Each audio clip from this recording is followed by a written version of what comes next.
बासोपट्टी में राजद कार्यकर्ता समागम कार्यक्रम का हुआ आयोजन।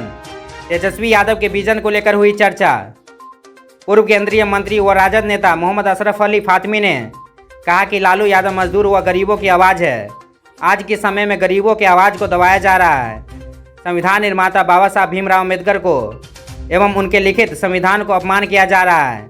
इसलिए सामंतवाद को खत्म करके तेजस्वी यादव को बिहार का सीएम बनाना चाहिए। वे बासोपट्टी प्रखंड के मानसीपट्टी पेट्रोल पंप के निकट मंगलवार की शाम राजद की कार्यकर्ता समागम कार्यक्रम को संबोधित कर रहे थे। कार्यक्रम की अध्यक्षता व संचालन मुखिया मदन पासवान ने किया। उन्होंने कहा कि बिहार में अब गरीब मजदूर जाग चुका है। केवल कार्यकर्ताओं को घर घर जाकर तेजस्वी यादव के विजन को बताना है। कार्यक्रम को संबोधित करते हुए पूर्व सांसद मंगनी लाल मंडल ने कहा कि समाज के दलित पिछड़ों को आगे लाने का काम लालू जी ने किया है। अगर सीखने आए हैं आप तो मंगनी लाल मंडल जी से बेहतर कोई आदमी होगा नहीं। जो थोड़ा इंतजार कर लेना, मैं 4-5 मिनट बोलूंगा, उसके बाद मैं उनको सुनने के लिए आया हूँ, ये भी समझ लेना। मैं इनकी बातों को पार्टी की मीटिंग हो, पर्सनल हो, पूरे ध्यान से सुनता हूँ और उस पर अमल भी करने की कोशिश करता हूँ।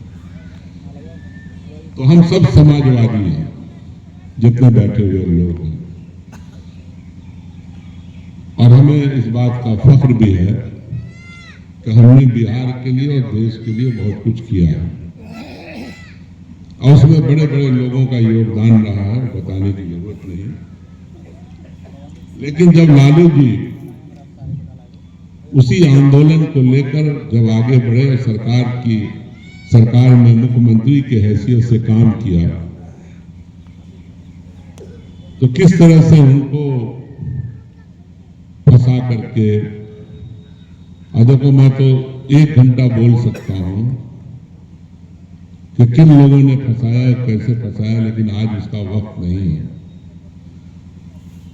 अगर आप 96-97 को याद करो, मैं मेंबर ऑफ पार्लियामेंट होता था, एमपी था, सदन के अंदर था, और मैंने कहा है कई बार कि हमें फंसाने वाला कोई और नहीं था, हमारे पार्टी के अंदर के लोग थे।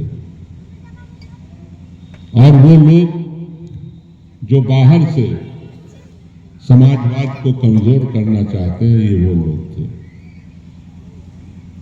लालू सीखा, उनकी भावना को तोड़ दिया गया, फंसा दिया गया। इस देश में गणित के नेता लालू प्रसाद यादव कर्पूरी ठाकुर को हम लोगों ने कहा जा रहा है।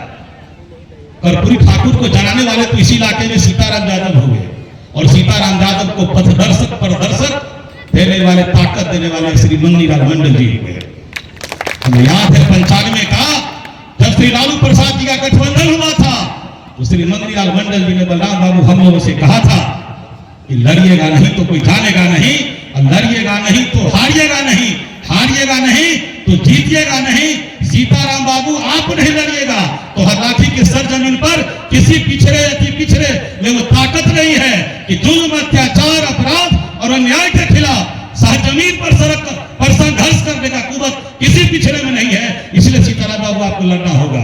और वही कठिगरी पर चढ़ के सीताराम यादव चला और सीताराम दो बार विधानसभा बना। इसलिए एक लाइन या क्या जो कहां से क्या बातें हुई हम इसको तफसील से नहीं बताना चाहते, लेकिन इतनी बात होता है कि राजनीति केवल जीत के लिए नहीं होती है, राजनीति सिद्धांत के लिए होती है, राजनीति सेवा के लिए होती है। इस हरलाखी के पूर्व के हरलाखी के हम लोग, हमारे पुरखे, हमारे दादे परदादे शोषित पीड़ित रहे हैं। हम लोगों के इतिहास में फुलपरास की सरजमीन नहीं है कि जहां वीर देवेंद्र, वीर सुरेंद्र, मंगनी लाल बाबू, धनिक लाल बाबू, एक से एक समाजवादी नेताओं की भूमि रही है। लौकहा देवनारायण गुरु मेहता की भूमि रही है। बाबूबढ़ी विधानसभा देवनारायण यादव की भूमि रही है। हम लोगों के पुरखों का कौन सा इतिहास रहा है जिस पर हम नाच करें? हम लोग के खानदान के, हम लोग के पिछड़े दबे वंचित पीड़ितों को तो पढ़ाया गया। लाल किला पर लाल निशान मांग रहा है हिंदुस्तान, जो हमसे टकराएगा चूर चूर हो। इसे हमारे पुरखों ने 1947 में आजाद किया।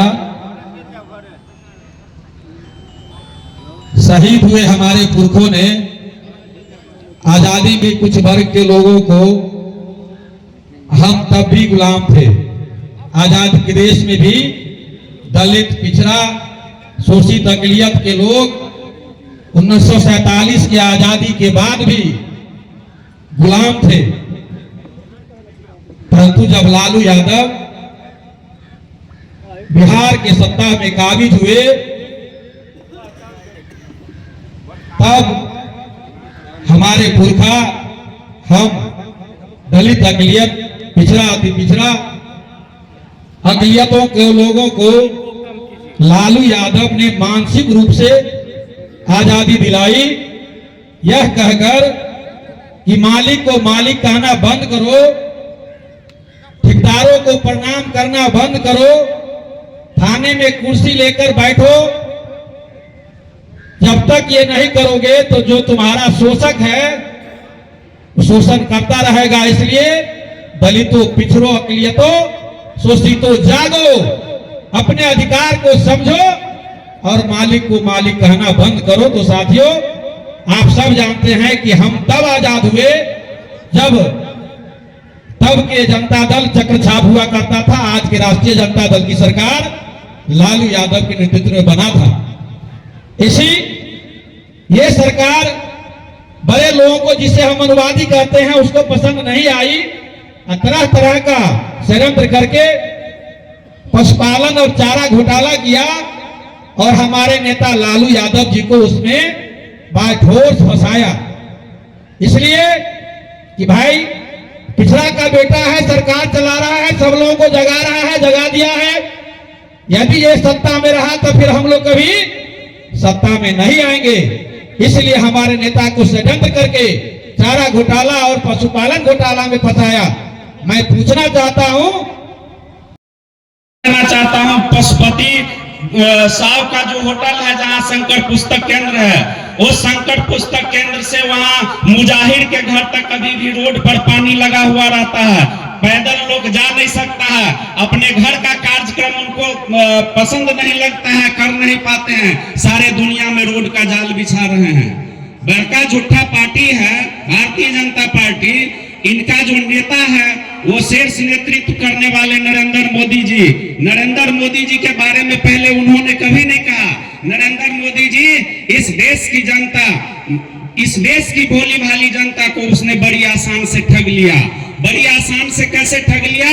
उन्होंने कहा था, वादा किया था कि देश के हर एक गरीब के खाते में 15 लाख रुपया देंगे। उन्होंने वादा किया था देश के 2 लाख युवाओं को रोजगार देंगे। उन्होंने वादा किया था बुलेट ट्रेन चलाएंगे। उन्होंने वादा किया था हवाई चप्पल पहनने वाला का बेटा हवाई जहाज पर उड़ेगा।